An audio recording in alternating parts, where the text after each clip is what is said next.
నాగర్ కర్నూలు జిల్లా పదర మండలంలోని నకిలీ విత్తనాలతో రైతులు తీవ్రంగా నష్టపోయారు. ప్రభుత్వం వెంటనే నష్టపరిహారం అందించాలని డిమాండ్ చేస్తూ నకిలీ విత్తనాలతో పంట నష్టపోయిన రైతులు ఆందోళనకు దిగారు. తీవ్రంగా నష్టపోయిన రైతులకు నష్టపరిహారం చెల్లించి ఆదుకోవాలని, నకిలీ విత్తనాలు అమ్మిన డీలర్లపై చర్యలు తీసుకోవాలని డిమాండ్ చేశారు.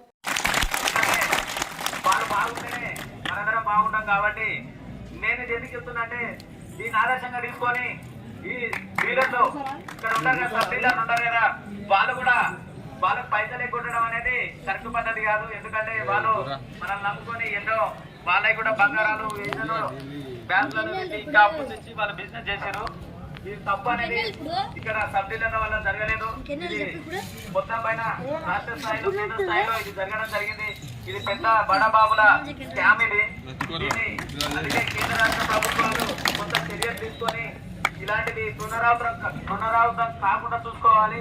అలాగే కమిషన్ల కకృతి పడి ఇంకా పెద్ద అధికారులు అయితే, రాజకీయ నాయకులు అయితే వాళ్ళ నవ్వడం వల్ల ఈరోజు రైతులు అనేటోళ్ళు రోడ్డు మీద కూర్చోవాల్సి వస్తుంది.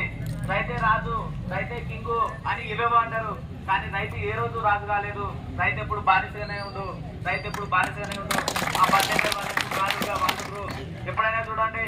రైతులు ఎప్పుడు ఇదే స్థాయిలో ఉంటున్నాం, కానీ పల్లెజరులు తర్వాత పెద్ద బిజినెస్ వాళ్ళు మాత్రం ఎదిగిపోతున్నారు, పెద్ద బిల్డింగ్లు కట్టుకుంటారు. కానీ మన సొమ్ము, మన కష్టం అని తీసుకొని వాళ్ళు ఎదుగుతున్నారు. కానీ మనం ఇంకా ఇదే స్థాయిలో ఉన్నాం.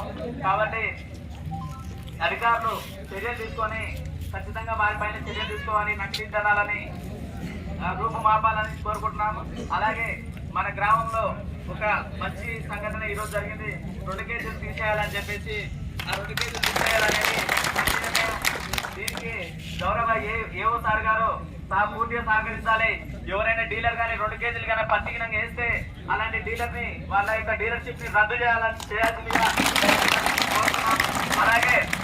అలాగే మన గ్రామంలో ఎవరైనా సరే ఇట్లా డీలర్లు అయినా బెదిరించి భయపెట్టి 2 కేజీలు వేస్తే ప్రజాప్రతినిధులైన మా దృష్టికి, గ్రామ పెద్దల దృష్టికి తీసుకురావాలని కోరుతున్నాను.